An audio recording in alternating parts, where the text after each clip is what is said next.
Welcome to The Criminologist, the podcast dedicated to educating and entertaining our listeners.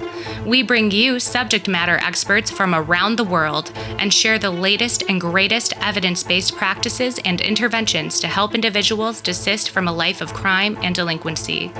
This podcast avoids stereotypes and biases in favor of the lived experiences of those we can best learn from.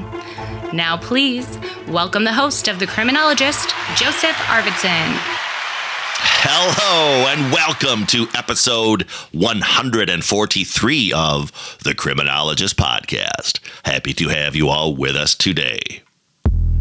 Grab your listener passports as we are once again traversing the Atlantic and heading back over to the United Kingdom. I am pleased to be reuniting with two former guests of the program.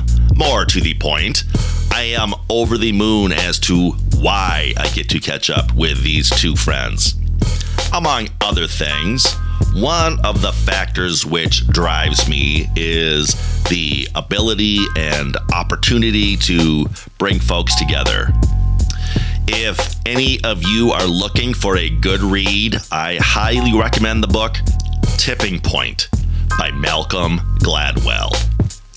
In that book, Malcolm talks about three different types of people: connectors, mavens, and salesmen.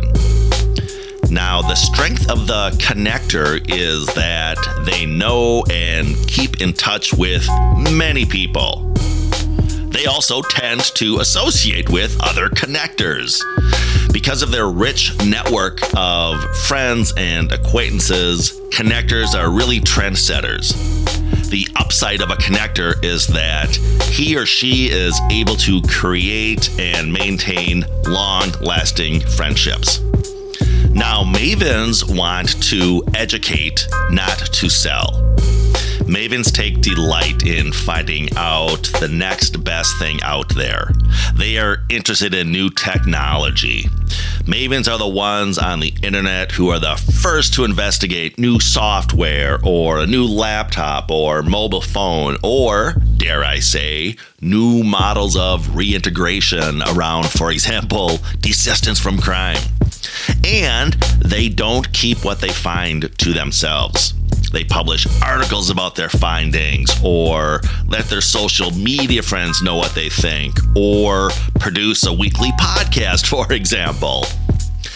Now, finally, salesmen are charismatic. They are able to build instant rapport with another person and gain their trust.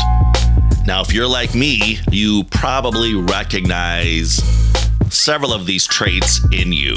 And the strategy of enhancing our talents means that we should foster the strength we have as a connector, a maven, or a salesman.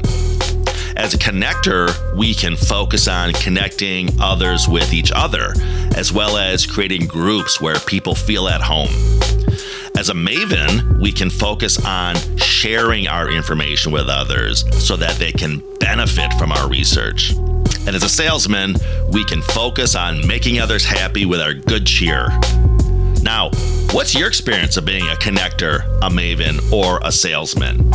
I can tell you that my experience has led me to seeing my next two guests connect, sharing their information, and hopefully acting in the role of salesman and promoting some of the great work that Eddie and John are now up to.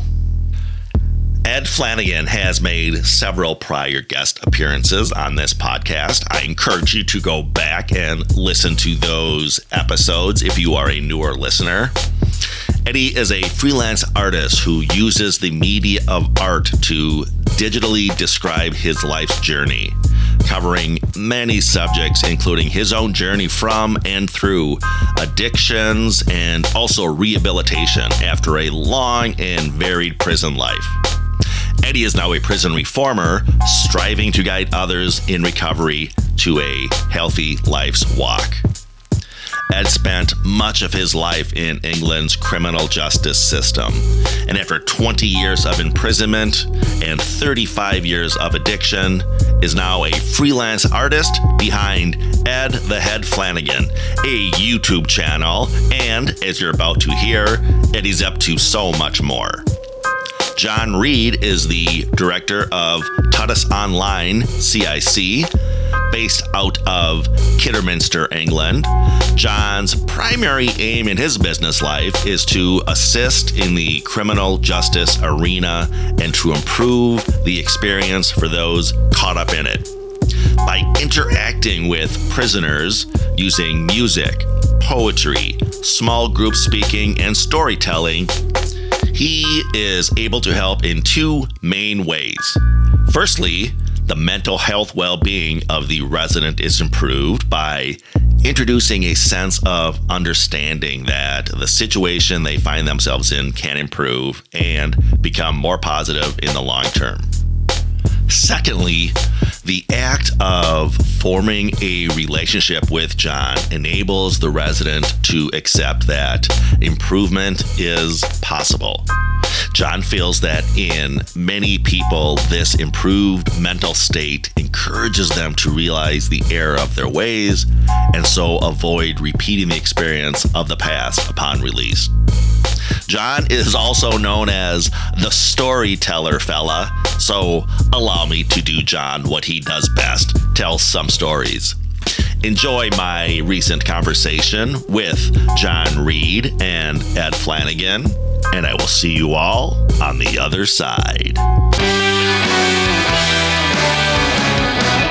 Well, welcome back to the show, gentlemen. As noted, you have both been on the podcast before, but newer listeners may not have caught those past episodes. In fact, Eddie, you've been on twice before. But nonetheless, why don't we begin by each of you introducing yourself to the audience, and then we're going to work our way around to this awesome collaborative project that you're both working on, Choices and Chances.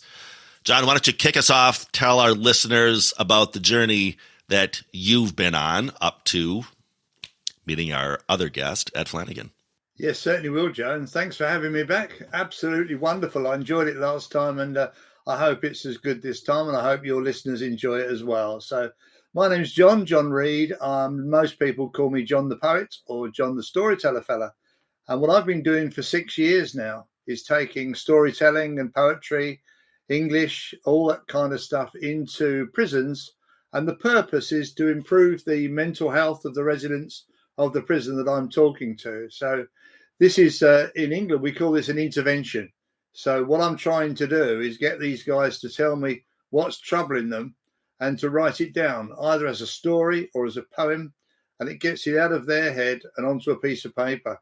And the results of this are rather wonderful. So I've been doing this for some while now, and we've just landed a new contract, of which Ed will be a major part of, with a prison here in the UK, in the Midlands, to deliver a reading course to the residents, because it's accepted that there are a number of people in prison who can't read anyway, and also a number who don't read very often or don't read very well or only stick to one genre. And so we're going to try and expand all of that in a number of ways, but it'll be a fairly unique way of doing things. But yeah, that's me in the prison service for 6 years, and in April I'll be 75, so it's about time I gave up, really. Never give up, John. Never give up. Ed, as noted, you've been on the show twice before. This is your third appearance. This reminds me, we have an American television show over here, Saturday Night Live, and they keep track of those multiple guests. You're like Tom Hanks has been on Saturday Night Live more than anybody. You're like the Tom Hanks of the Criminologist podcast, Ed. You're my frequent flyer, if you will. But nonetheless, why don't you introduce yourself to the audience? And again, tell us a little bit about your journey as well. Hi there, everyone. My name's Eddie Flanagan. I'm 64, and I've had two lives. Up to the age of 53, I was a career criminal involved in criminality, addiction, and between the ages of 15 and 50, I spent 20 years locked up in prisons. I left that life 16 years ago. 3 years ago, I decided to pursue my passion to be a working artist. And 3 years ago, I saw a post of John's on a professional website talking about his poetry in prisons. And I contacted him and I said, I can illustrate those poems and make videos because I, amongst other things, I do digital art and short videos. And it's grown since then. John had an idea, I would say maybe a couple of years ago, something like that. He had this idea and it became a project which we now call Choices and Chances. And it's a project that we deliver to prisons. We've also got a contract, or hopefully got a contract coming up with a probation department in England. And that's talking about mine and John's lives. The last 3 years, I never glamorize my criminal past. I only use it to reference what I'm doing today. So myself and John go in and we compare both our lives in the 70s, 80s, 90s and 2000s and good and bad decision making. So that's one project we've got to do. And John's kindly co-authored me on an ebook that he did really. But we, since the very beginning, myself and John, our friendship was more important than our business partnership. And it's just grown organically. And we've now got a project that other people are seeing the value in. So it looks like we've got a revenue stream coming in. So that's me up to this point. I want to talk, obviously, much, much more about your Choices and Chances project, gentlemen. And I don't want to let you off the hook too quick. You talked about your digital art, which is amazing. Talk a little bit about your YouTube channel and that process, and maybe even how folks can access a little bit of your fantastic creativity. Oh, well, thank you. That's really kind of you. I'm an artist. I used to be a portrait artist. And as I've got on in years, I've got 2 bone disorders, which affects my feet and my hands, so I can no longer draw like I used to. And I really missed being able to create stuff. So 3 years ago, I started to study digital technology so I could make videos. And that's what I do now. I make videos. I call them conversation pieces around various subjects told from my point of view as a recovering alcoholic and ex-criminal. And if you go on YouTube and you type in Ed the Head Flanagan, you will get my YouTube channel and you'll see my work on there. I also work on design projects and other creative processes. And my pathway out of criminality was my art, being a creative person. And so I talk about that a lot, and I try to then pass on a possible pathway out of criminality for them using the creative process, because I'm also a musician. And John does all the admin and does all the adult stuff, and that's how we deliver it. And then you mentioned you connected with John a few years back. So maybe, John, talk about that fortuitous day, I guess, when you two connected a few years back and sort of took the approach of teaming up on this effort. Surely I will, Joe. Yeah, but first of all, let me tell you, this man is being so extremely modest about what he does. It's ridiculous. So I imagine the pleasure. So we've got a group of men learning to write poetry. They've got 1,000,001 stories in their head. They're getting depressed, they're anxious, they're whatever. Just this week, I was talking to a guy who's about to be released after serving 32 years in prison. He's really worried about what he's going to find on the outside. But if he gets his fears written down, they get them out of his head onto a piece of paper. And if it's in a poem that we can all enjoy, it's a real help. Now, imagine his pleasure when I send that poem to Ed, and Ed digitizes it. He reads the poem as a voiceover, and he puts the photographs behind. Some of them are of himself and the problems he's solved, and some of them are of the prisoner's words. It's absolutely magical. When you play the video back to the person and let him view it, the look on their face is priceless, really. So Ed's being very modest. So let me just say now, to answer your question, so I'm here not really knowing any ex-criminals, but writing about it on LinkedIn. And all of a sudden, I get a note from this guy who's now my best friend, really, Ed Flanagan, to say, I love what you do, John. Can we collaborate? And I've got to say, it took a bit of working out the word collaborate because he's dyslexic. So I can't remember how he spelt it now, but it wasn't in the conventional way. Anyway, I was intrigued, and I got on the reply to him straight away and said, yeah, let's go on Zoom and have a chat. And we've been friends and buddies ever since. We've done loads of work together. We've entered into agreements with people and met new people and gone on networking and so on. And it's gone from strength to strength, really. I would say Ed inspires me more than anybody I've ever known on this planet. Ed would say the exact opposite in terms of I inspire him. So it's a bit like a marriage, really, but it's not really a marriage. It's just a very, very sincere and deep friendship. And it'll end until we leave this planet in a box. To your point about Ed's artwork, this is when I'm remiss that this is a podcast and not more of a visual medium, because we can't really do it justice. But to that end, what I will do is I'll work with Ed before this podcast drops, and I will leave a link, not just for his main YouTube channel, but as you noted, John, if there's some of these sort of best of, like you said, one where he's collaborated with an inmate and used that creative process to help inspire that inmate, or help, again, with those all critical choices and chances that we make, which I have to say, when we were talking about this project and you shared that terminology with me, choices and chances, it really resonated with me. My listeners know, and you both know, that a major theme of this podcast is the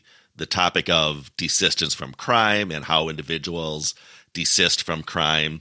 And it does oftentimes boil down to these turning points in people's lives, these major decision-making, again, pathways into crime, pathways out of crime.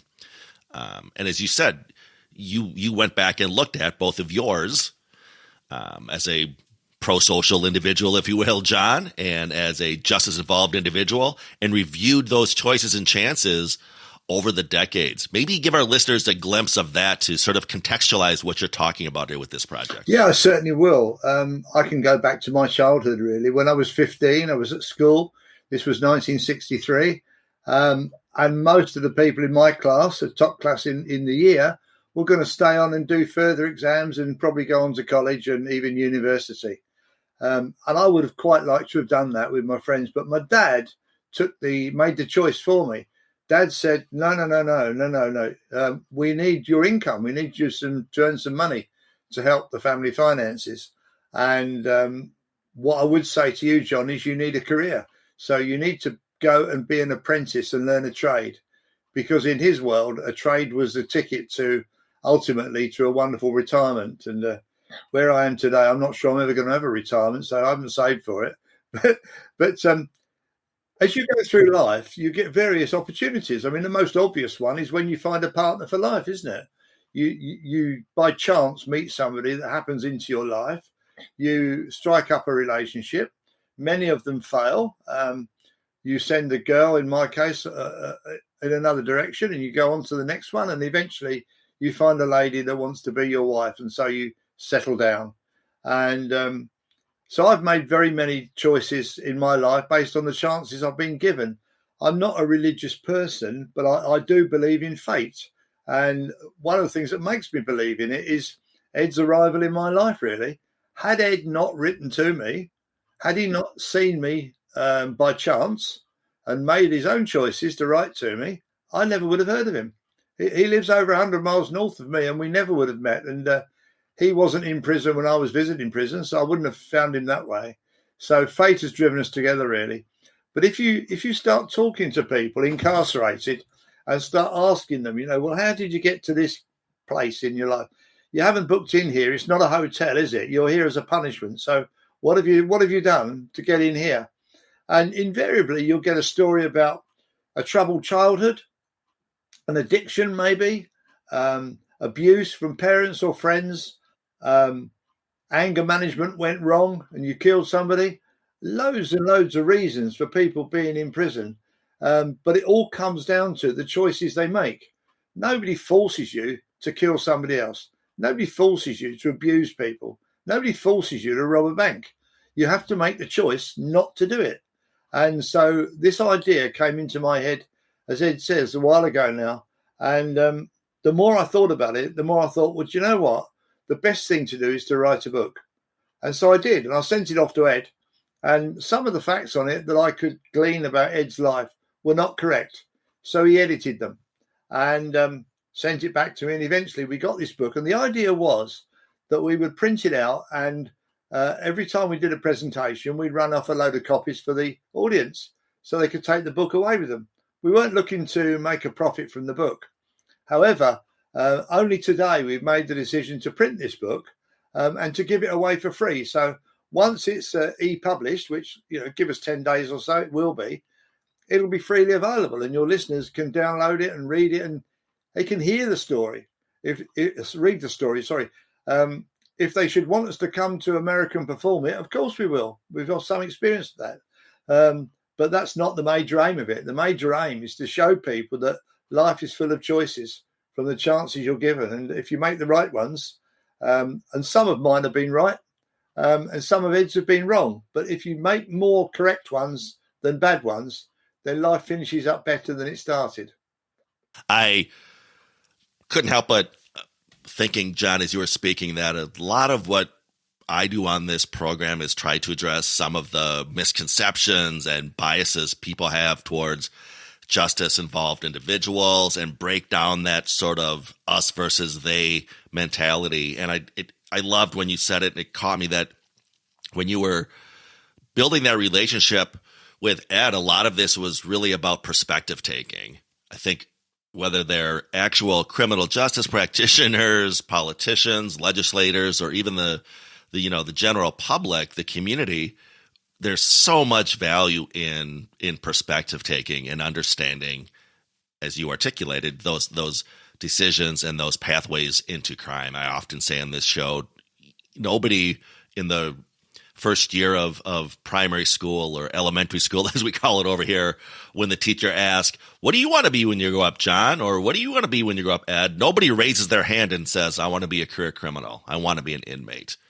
Again, it's predicated on these choices and chances. And there's so much value added in learning what those are if we are to help those individuals make more prudent choices and chances. And talk about some of those as John just did. He highlighted some of those, as we call them in the assistance literature, turning points, whether it's a partner for life, which again, the literature's full of empirical data showing that strong positive relationships can be a turning point, along with a career you love, or on the flip side, struggles with addiction, who we associate with, and highlight some of those turning points or those forks in the road maybe that you chose over the same period that John was just explaining. Yeah, sure. Well, in the 70s, John was getting married. He got a mortgage. I think it was about £25-30 a month. That shows how long ago this was. That's how old John is.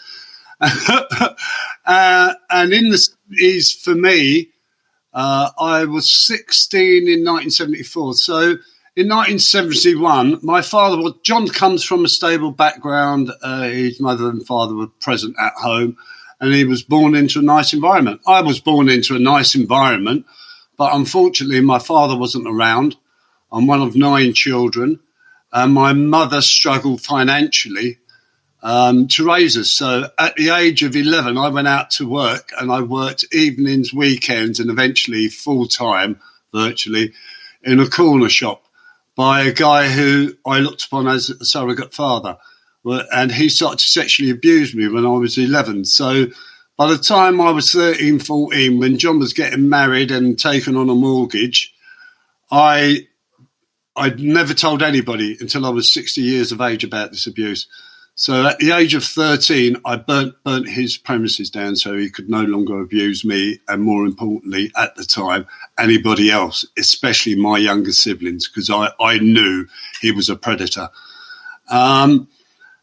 And my way of dealing with the trauma of that and not telling anybody was at the age of 15 to start drinking and taking drugs and becoming involved in criminality. It was my way of dealing with trauma. I'm telling you now as an adult, looking back at the time, I was just trying to survive the trauma. And so from the age of 16, I started to go into prisons.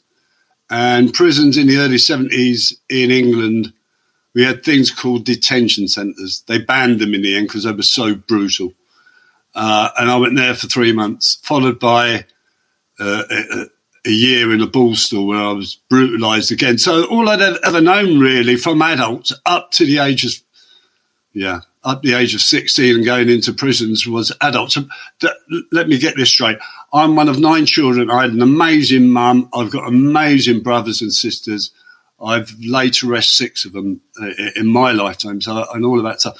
But the thing is, it was our environments. John had a stable environment, a father and a mother, and they had a reasonable income. So John could go to a good school, not have any issues. I stopped going to school at the age of 13. I stopped engaging with authority at the age of 13. And it weren't until I stopped doing it at the age of 53, which is sort of like the 2000. But just to put it into context, in the 70s, John was getting married, settled in life, had a mortgage, and was to have kids and have an amazing time. In the 70s, I entered the criminal justice system, and I fought every single day. And I became a product of the environment that I was then to grow up in. Tell us about the progress you've had so far over in the United Kingdom with your Choices and Chances project. John, I know you referenced the fact that the ebook is going to be dropping shortly, but how has that venture been going thus far? Tell us about the traction you've gained thus far. Yeah, it's a big project. So it's, I would say it's a slow mover, but that's me always wanting things to be happening today rather than tomorrow. So the idea has been in development for some months now. And as I said a few moments ago, it began with a book, really, researching the book and getting the story out there and then rehearsing it and getting together. And we're in a variety of networks, and not least is a network here in the Midlands. I live just outside of Birmingham in Worcestershire. Birmingham's in the West Midlands. I live in the Worcestershire. And we have a violence reduction unit for the West Midlands Police. So both Ed and I started attending their monthly meetings, and we learnt an awful lot. We met a huge number of people only online, and this was going on through COVID, etc. Until one day, again, relating back to Choices and Chances, we were given a choice, and the choice was a simple one.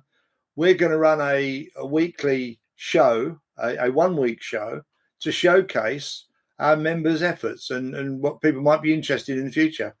Put your hand up if you'd like to be part of it. Well, my hand went straight through the ceiling, I think. Yes, please.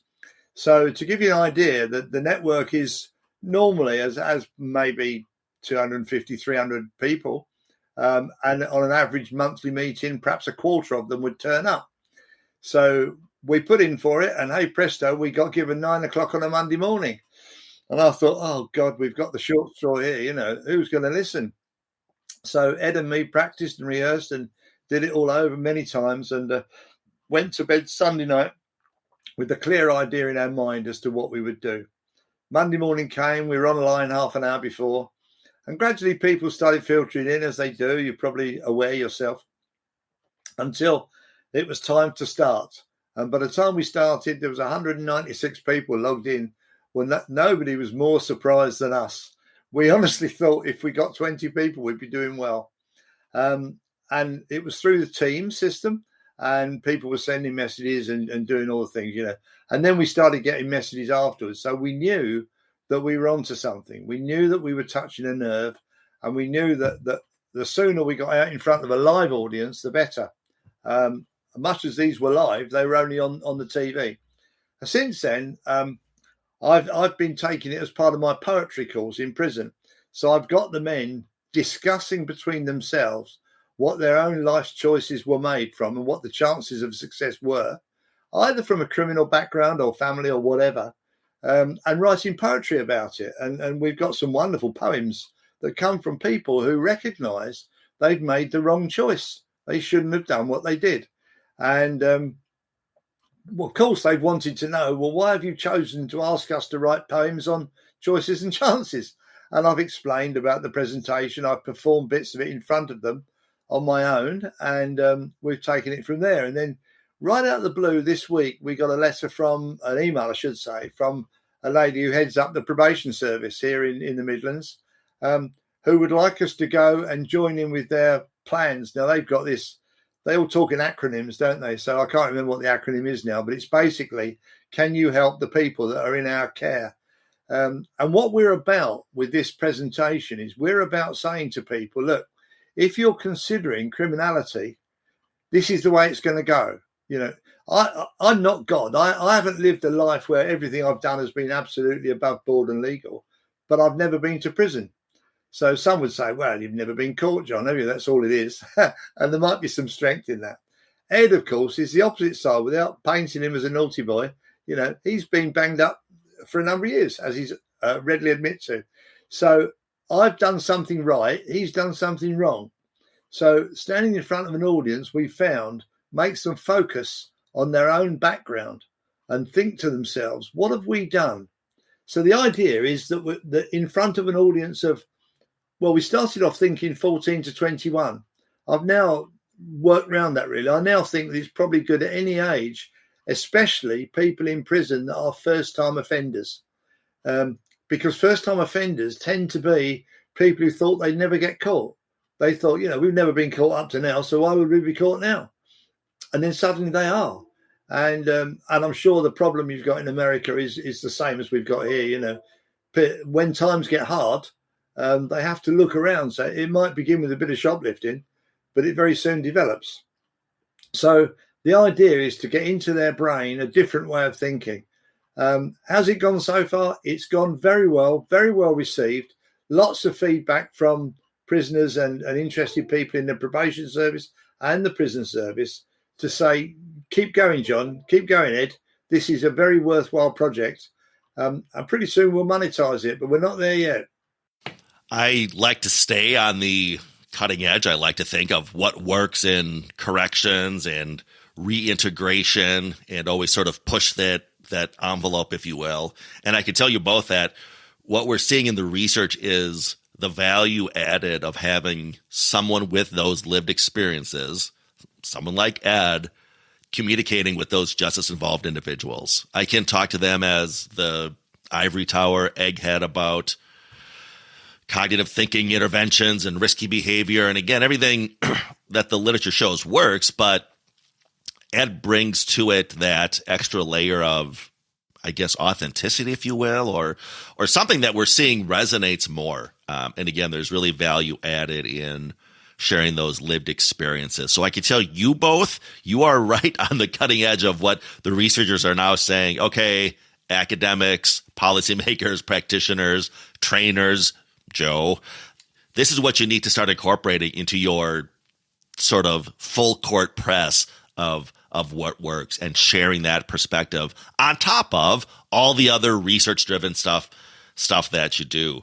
Ed, has that been your experience? Do you sense sort of that connection piece when you interact that, say, for example, someone from the traditional rehabilitation unit or treatment unit might not receive from those individuals? Yeah, I think that myself and John bring credibility in two different areas. I bring a credibility to those who have been naughty, so they will relate to me. But that in itself isn't enough, because John's a businessman. He's been around business all his life, and I haven't. I've been naughty. I mean, I've been in business, but there were illegal ones. But there are transferable skills. But I've never been involved in legal business. So John brings all that to the table. So John is like the ideas man. He does all the admin. He brings a credibility because he's worked in prison for many years. So I bring a credibility on behalf of people who have been naughty, and John brings credibility on behalf of business and his experience. My lived experience is, Yeah, it does bring credibility. The fact that I'm not preaching something that I'm not saying do something that I haven't done. And my pathway out is transferable to other people. Choices and chances is just that. 3 years ago, I made the choice. I took a chance and I contacted John. And in the last 3 years, we've grown in strength. So, and I was 61 then, because you know what I mean, well, I'm nearly 62. I'm 65 in March. So it doesn't matter how old you are. We have a meeting on a Friday, myself and John and two friends. The other two guys, one was in trouble. And then when he was about 18, a member of prison staff pulled him aside and said, "You're better than this." And that was a turning point for him. And he had made some choices then, and he never went back to prison. We've got another guy called John who's had mental health issues, amazing guy. And he's been to hell and back. And he made a choice not so long ago. And he went on social media and he talked about his mental health issues and him overcoming it. And he's an author. And now myself and John have got this e-book. So all three of us. So there's Graham, who changed his life, made some choices when he was about 19. There's John, who made some choices when in his 40s, and that was his pathway out of that life, and he became an author. I made a choice in my 50s. I was 53 when I decided to leave that life. And I'm in my mid-60s now. So we've got a lot of experience to call upon. And between the four of us, I think we're greater than the four people separately. Four people together have got an amazing power. And it's the same with me and John. We're in partnership because it works for both of us. We didn't say, "Oh, let's do this and make money." We went, "Let's do this. We've got something that's different." And I'm blessed to be able to create artwork, and I don't try to be anybody else. My stuff is hopefully it's unique to my perspective, but I also like to reflect John's perspective within that. I don't just try to reach people who have been naughty. I want to reach people who haven't been naughty, who maybe their kids are being naughty or whatever. So I think those two credibilities, one from my side of the tracks and one from John's. I know I mentioned the research earlier. I'm a big research guy, but again, not to the point that I get shackled to existing research. I'm always looking towards the future. And I can tell you both, John, when you were speaking, you talked about, both of you talked about leveraging creativity, whether it's through artwork or poetry writing. And something that I know is in the research and that I've actually tried with inmates is encouraging them not so much to reflect in the rear view mirror as to those all-important turning points or choices and chances, but from the desistance research, we know that one's ability to envision a future crime-free self really goes a long way. It almost taps into that notion of actualization, or again, envisioning your future and making it so. But if you encourage those probationers, those inmates to imagine their life 5-10 years in the future when they're crime-free, that actually helps them manifest that. And again, both of you, whether it's through poetry or artwork, we're starting to see that goes a long way in building that traction towards desistance. I'd like to add that when John goes into prisons and he talks to these guys who poetry's for puffs. When you're in an all-male environment, it's not something you shout about if you write poetry. So I think we've all written stuff, but we just don't talk about it, especially in that macho environment. So John then gives them an opportunity to explore that possibility and be free and open about, actually, I do write, because it's safe with John. They're in the classroom. So John basically is teaching them that poetry can be a way of expressing themselves, and that's really valuable. I want to teach people, because I'm doing exactly the same thing, but with videos. When we come across people, if they've got a creative bent, John will teach them poetry and how they can explore their potential within that field. I can teach people how to make videos that I make that they can view of mine. It's a transferable skill. John does it with writing. I'm dyslexic, so I use images. So we want to get the people. John also mentioned earlier that in prisons there's a lot of people with learning difficulties. I'm dyslexic. 12% of a normal population is dyslexic. About 4% will be diagnosed. I wasn't diagnosed until my 30s, and it really was a game changer for me. Myself and John want to reach people who have learning difficulties, even if they can't read. Hopefully my videos, I've taken that into account so they can follow the story just by watching the pictures. And so me and John I think personally our biggest strength is we listen to our feedback. We don't get precious about our stuff. We listen, we discuss it, and we take it on board and we change. And I think when we stop doing that, we'll stop growing. And we've got transferable skills, myself as a filmmaker and John as a poet. Yeah. Can I say, Joe, in the past, I have done a little bit, and I emphasise a little bit of stand-up comedy. When we present Choices and Chances, it will be with a comedy air about it. So this is not two stiff guys standing on a stage talking about their lives. This is about me particularly, although Ed's quite good at this, me particularly leaping around the place and making people realise that what they're seeing with their eyes, this 75-year-old man wearing a suit, is not what's coming out of my mouth, because I'm going to get them to pay attention. Now, anyone who's done anything in sales will know that unless you've got somebody's attention, you can't sell somebody anything. And we're going to be on stage, selling them the idea that they're going to change their lives. So I need their attention immediately. And I can assure you, we will get it. I got the attention of a group I went to in Birmingham recently, which was discussing all of these topics in part of the violence reduction unit. And at the end of it all, a lady wanted spokesperson on each table. And so I became the spokesperson by popular vote, really. And I said what needed to be said, and everything was fine. And I closed it off by saying, it takes a granddad to say this. And of course, the place fell apart in laughter. But I'm right. Everybody needs a granddad, and everybody needs a little bit of humour in their lives. So to any of your listeners that would like us to pay them a visit, either on Zoom or Teams or any other medium, or better still, in their own prison, they're not going to get a stiff representation. It's going to be having a content of humour. And hopefully that'll make them remember it even more, and it'll make them more relatable to the presenter. So, yeah, laugh. Myself and John are both natural born performers. I've been to a comedy gig where John did it and he smashed it out of the park. I'm also a musician, so I'm used to performing on stage. Now, the presentation bit of the project we deliver is a performance. And for the first 20 minutes, me and John, we're a double act. We inject humour into it.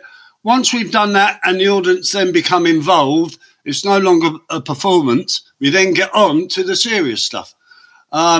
So I couldn't be serious for longer than 10 minutes if I tried. So humour is essential for me. I'm only doing stuff. I'm a recovering alcoholic. I'm 12 years into my recovery.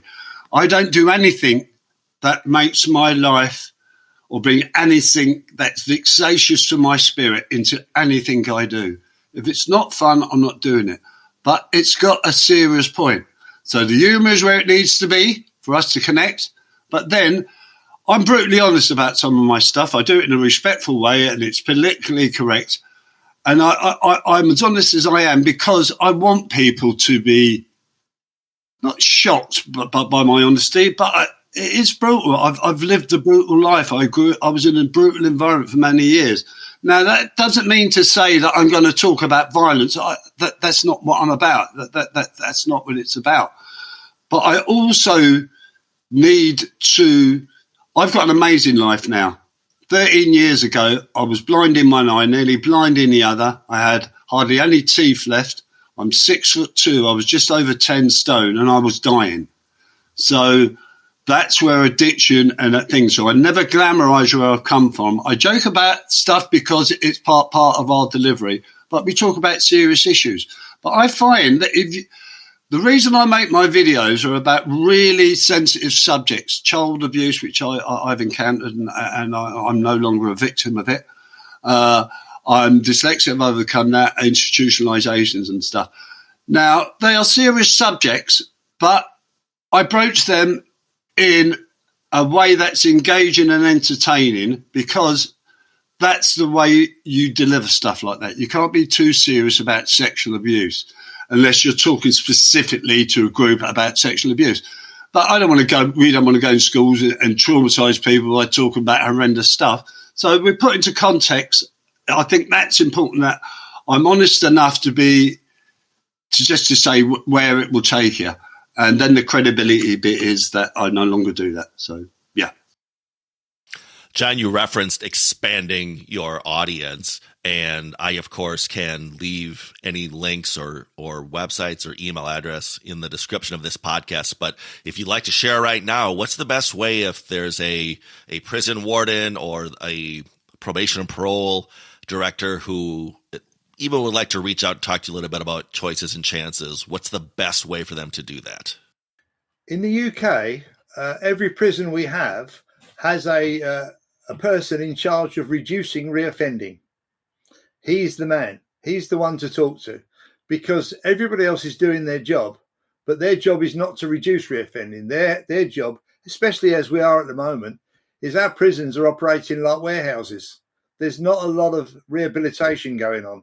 There's punishment, yes. They're removed from the public, and they're locked up, and they're safe, and they can't hurt anybody while they're in there. Not necessarily said about me anyway, and they tend not to. But it's not a prison system to be proud of at the moment. It's a prison system that is very much in need of rejuvenation. We've a great number of old-fashioned prisons that were built in the 1800s.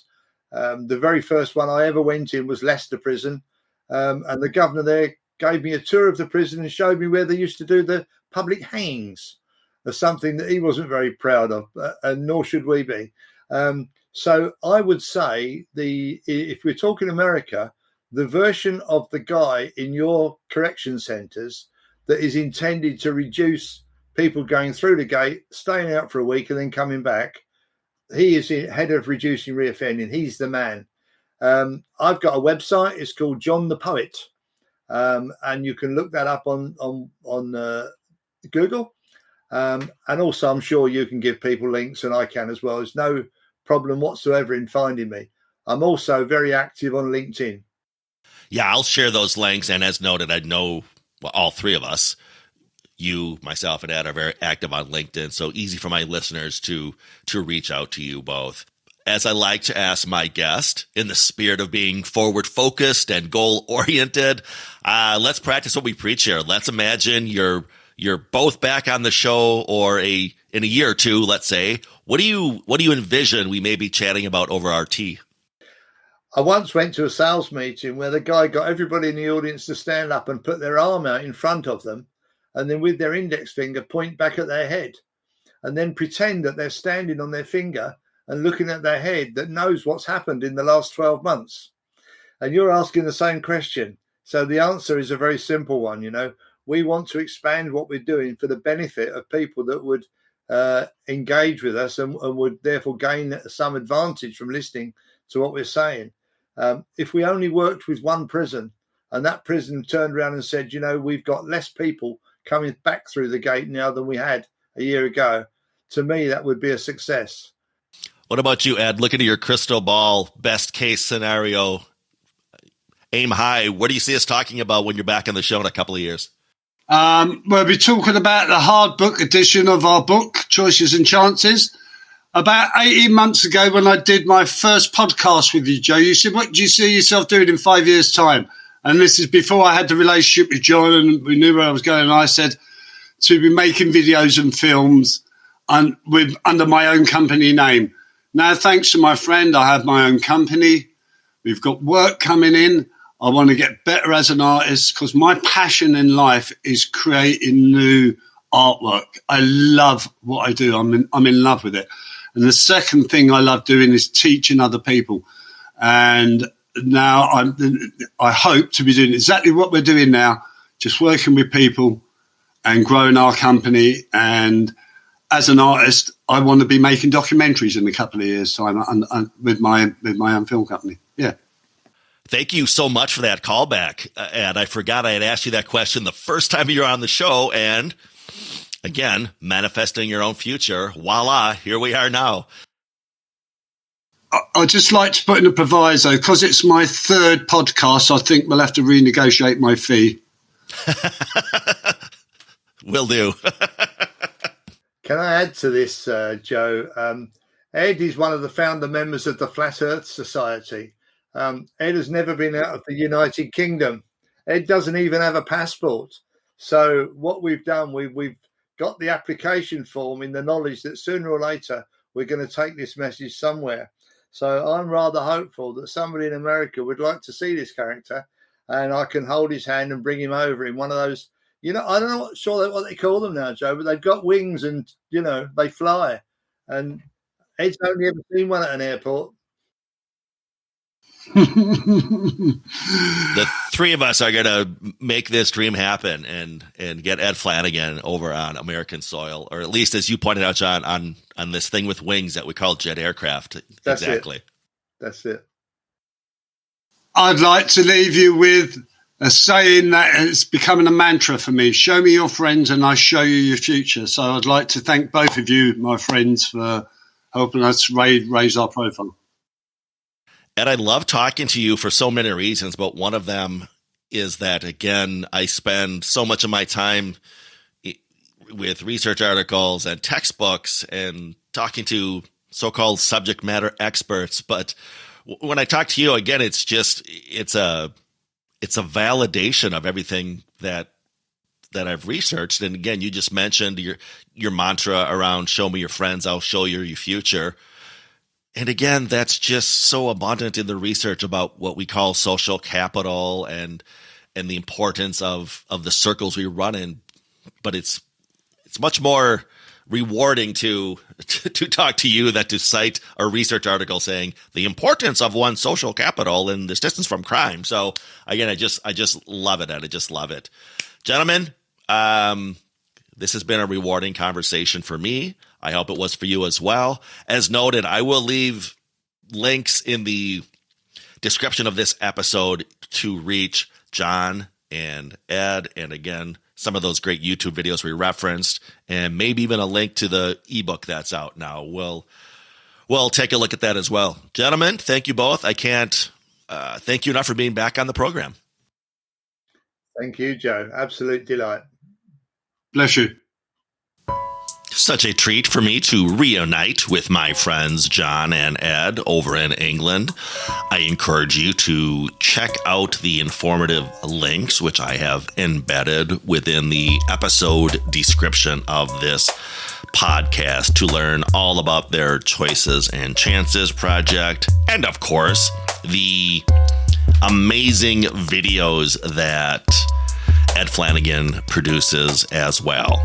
Please check those out. Gentlemen, thank you again, and I look forward to when you revisit the Criminologist podcast. We will be back next week with a fresh episode. Going to be reunited with another frequent flyer of the program, Dr. Jared Brown, who, sorry Ed, but technically I think Jared has been on the program the most. Next week, Jared Brown is going to be profiling infamous serial killer Edmund Kemper. Jared and I have talked about this. Our goal moving forward is to profile a serial killer about once a month. And again, not to glamorize or sensationalize those crimes, but rather to leverage information from those histories to help us moving forward in our endeavors. Please check out that Edmund Kemper episode when it drops 1 week from today. In the meantime, you may contact the show or reach out to us through our website, the Paragon Group, LLC.com, for training or presentations as to core correctional skills, implementation, program design, or of course, the topic of desistance from crime. If you have questions or comments as to this podcast, feel free to contact the show via our email of thecriminologistpodcast@gmail.com. That's thecriminologistpodcast@gmail.com. Remember to follow us through our Facebook and Instagram pages at The Criminologist Podcast. New, fun images are being added all the time to those feeds. You don't want to miss out. The Criminologist Media Group is also on Twitter. Give us a follow at Crim Media Group. That's CRIM Media Group. You may also connect with me, Joseph Arvidsson, or John Reed, or Ed Flanagan on LinkedIn. And follow both the Criminologist Podcast and the Paragon Group on our LinkedIn pages. Hey, lastly, if you've not already done so, check out and subscribe to our YouTube channel, The Criminologist, for additional content as to the themes of this podcast. Merchandise is now available. If you visit the Paragon Group, LLC.com, search for the tab entitled Shop to get details on how you may secure your very own Criminologist coffee mug, refrigerator magnet, or pen. And if you believe in what we're doing on the show, if you're part of the movement, please spread the word, tell a friend or a coworker or a colleague about us, ask them to subscribe to the show, and of course, do so yourself if you've not already done so. And always remember, folks, there's no them, there's only us. I don't just try to reach people who have been naughty. I want to reach people who haven't been naughty, who maybe their kids are being naughty or whatever. So I think those two credibilities, one from my side of the tracks and one from John's. This man is being so extremely modest about what he does. It's ridiculous. The Criminologist Podcast is a production of the Paragon Group, LLC. For speaking engagements, interviews, program design, or training opportunities, please visit us at theparagongroup.llc.com. If you enjoyed the show, you can find more content and videos on our YouTube channel, The Criminologist.